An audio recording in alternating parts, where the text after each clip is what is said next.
ሰላምና ጤና በያላችሁበት ዓለም ዳርቻ ሁሉ ይሁንላችሁ። ከቆይታ በኋላ ተገናኝተናል። በስራ ምክንያት በአዲስ ትምህርት አልተገናኘንም። በዚህ ትምህርታችን ላይ የአንጀት የጨጓራን ጤንነት በ4 እጥፍ ከፍ በማድረግ መላው ጤናችንን የማደስ አቅም ያላቸውን ማንኛውም ሰው ከቁርስ በፊት ሊያደርጋቸው የሚችላቸው በርካታ ጥናቶችና ምርምሮች የሚስማሙበት በእነዚህ ጥናቶች ተቀባይነትን ያገኙ ተግባራትና ልምዶችን እናያለን። እነዚህ ልምዶችና ተግባራት ከ2 ሳምንት እስከ 1 ወር በመተግበር ራሳችሁ ላይ ለውጦችን በፍጥነትና በቀላሉ መመልከት ትችላላችሁ። ለአብነት ያክል እነዚህን ተግባራት መከወን ከሚሰጠን ሌሎች ዘርፈ ብዙ ጥቅሞች በተጨማሪ ከምግብ በኋላ በሆድ መነፋት፣ ጋዝ ማለት፣ በሆድ ቁርጠትና በድርቀት የምትቸገሩ ሰዎች እነዚህን ተግባራት ማድረግ ከጀመራችሁ ከ2 ሳምንት እስከ 1 ወር ባሉ ጊዜያቶች ውስጥ ለውጦችን ማየት መመልከት ትችላላችሁ። እነዚህ ተግባራት ከምንም አይነት የጎንዮሽ ጉዳቶች የጸዱ ሙሉ በሙሉ ጤናማ የሆኑ ተፈጥሯዊ ተግባራቶች ናቸው። ከብዙ አክብሮትና ትህትና ጋር ትምህርቱን ላይክ ማድረጋችሁን አትዘንጉ። ይህን ትምህርት ላይክ ስታደርጉ ብዙ ሰው ጋር ይደርሳል፣ ይጠቀሙበታል። ሁሉም ሰው ከቤታቸው ሆነው በቀላሉ ሊተገብሯቸው የሚችሏቸውን ተግባራት የያዘ ጠቃሚ ቪዲዮ ነውና ለሌሎች ማጋራታችሁን ሼር ማድረጋችሁን አትዘንጉ። ለቻናሌ አዲስ የሆናችሁ ሰዎች ዶክተር ዳን ይባላለሁ። ቻናሌን ሰብስክራይብ በማድረግ ከጎን ያለውን የደውል ምልክት አንድ በመጫን በመለቃቸው ትምህርቶች የራስዎንና የቤተሰቡን ጤና ይጠብቁ። የመጀመሪያው ከእንቅልፋችሁ ጠዋት እንደተነሳችሁ ቁርስ ከመመገባችሁ በፊት ማድረግ ያለባችሁ ከእንቅልፍ እንደተነሳችሁ ከ5 እስከ 15 ደቂቃ ባሉ ጊዜያቶች ውስጥ ከ1 ብርጭቆ እስከ 2 ብርጭቆ ውሃ መጠጣት ነው። የምትጠጡት ውሃ ኖርማል ቴምፕሬቸር ላይ ያለ ወይም ደግሞ በተወሰነ ዲግሪ የሞቀ ለብ ያለ መሆን ይችላል። ይህን ቀላል የሚመስል ተግባር አዘውትሮ ማድረግ የሚሰጣችሁ ጥቅሞች የሚከተሉት ናቸው። አንደኛ፣ ጠዋት ላይ ሜታቦሊዝም ከፍ ባለ ደረጃ ከመነቃቃት ጋር ተያይዞ ሊከሰት የሚችል ከፍ ያለ የአሲድ ምርትና እንቅስቃሴን ለማርገብ ይረዳል። ለምሳሌ ያክል ጋስትሪክ አሲድ፣ ባይል ጁስና ተመሳሳይ ከምግብ መፈጨት ስርዓት ጋር ተጣምረው የሚሰሩ የእነዚህ አሲዶችና ፈሳሾች ምርት ጠዋት ላይ ከፍ የማለት ሁኔታና እድሉ የሰፋ ነው። በተቃራኒው አንድ ሰው ከእንቅልፉ እንደተነሳ ሌሎች የእነዚህ አሲዶችና ፈሳሾች መመረትና መንቀሳቀስን ከፍ የሚያደርጉ ድርጊቶችን ሲያደርግ ለአብነት ያክል ሻይ መጠጣት፣ ቡና መጠጣትና ተመሳሳይ ተግባራትን ሲያከናውን ከላይ ጠቀስኳቸው አሲዶች እንቅስቃሴና መመረት ከፍ ከማለት ጋር ተያይዞ የሰውነት አሲድነትን በመጨመር የሚከተሉትን አንዳንድ ምልክቶች ጠዋት ላይ ሰውነታችን ላይ እንድንመለከት ሊያደርግ ይችላል።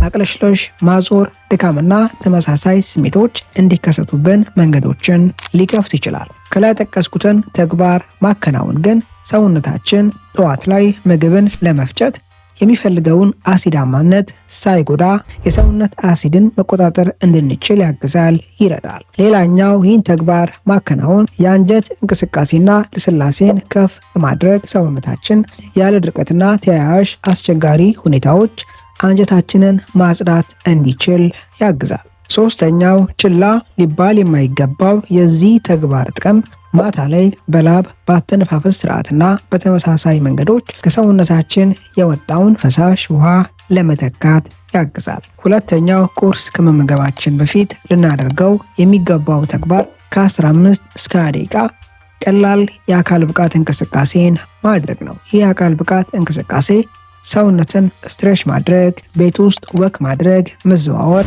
ዱብዱብ ማለት ተመሳሳይ እንቅስቃሴዎችን ያካትታል። ከነዚህ እንቅስቃሴዎች አንዱን መርጦ ከ15 እስከ 20 ደቂቃ በማድረግ ሰውነታችን በይበልጥ ምግብ የሚፈጭበትን ስርዓት በላቀ ፍጥነትና ብቃት ማዘጋጀት እንዲችል በማድረግ ምግብ ከተመገብን በኋላ ተያይዞ የሚኖር ግሳት፣ የሆድ መነፋትና ተመሳሳይ ስሜቶችን ለመከላከል ያግዛል። ከዛም ባለፈ ሰውነታችን ከምንመገባቸው ምግቦች የሚያገኛቸውን ቫይታሚኖችና ንጥረ ነገሮች በሚገባው መጠን ማስቀረት እንዲችል ያግዛል፣ ይረዳል። ይህን ተግባር የሚያከናውነው ፓራሲምፓታቲክ ነርቨስ ሲስተምን በማነቃቃት ነው። ሶስተኛው ጠዋት ላይ ከእንቅልፋችን እንደተነሳን ወደ መጸዳጃ ቤት የመሄድ ልምድን ማዳበርና ለሰውነታችን ማስለመድ ነው። የምናወጣው ምንም አይነት ቆሻሻ ከሰውነታችን ባይኖር እንኳን መጸዳጃ ቤት ሄዶ አየርን የማስወጣት ተግባርና ልምድን ለሰውነታችን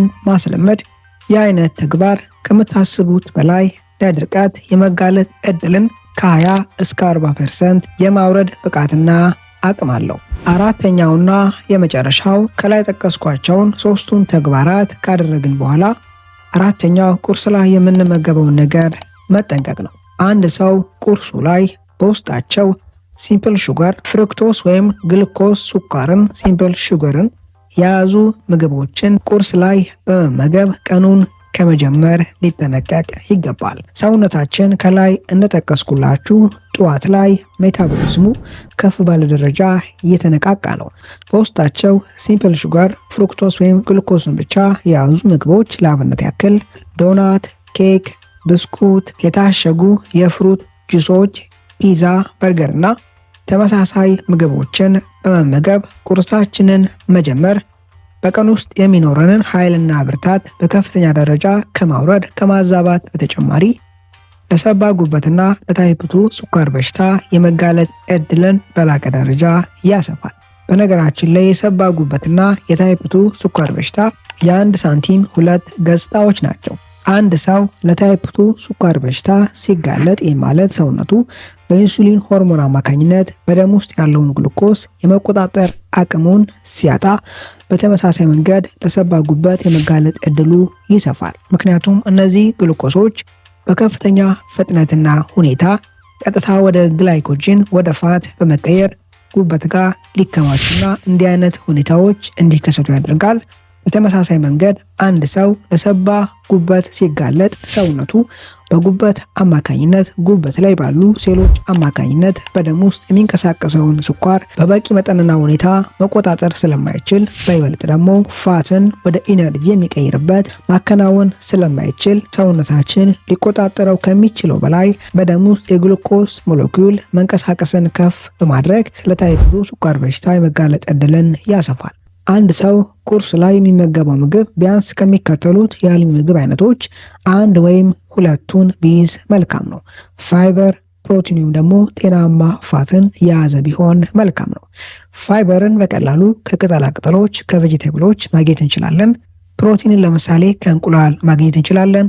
ጤናማ ፋቶችን ከአቮካዶና ተመሳሳይ ፍሬዎች ማግኘት እንችላለን። ቁርስ ላይ የምትመገቡት ምግብ በቀን ውስጥ የሚኖራችሁ የኃይልና ኢነርጂ ስርዓት ላይ ከሚኖረው ቀጥተኛ ተጽዕኖ በተጨማሪ ለመላው ጤናችሁ ያለው አስተዋጽኦ የሰፋ ነው። ይህ አስተዋጽኦ አዎንታዊም አሉታዊም ሊሆን ይችላል። በዛሬ ትምህርታችን ላይ ጠቃሚ ሀሳቦችን፣ ምክሮችን እንዳገኛችሁበት ተስፋ አድርጋለሁ። በቀጣይ በአስተማሪ ቪዲዮ እስከምንገናኝ መልካም ጊዜ ይሁንላችሁ ባይ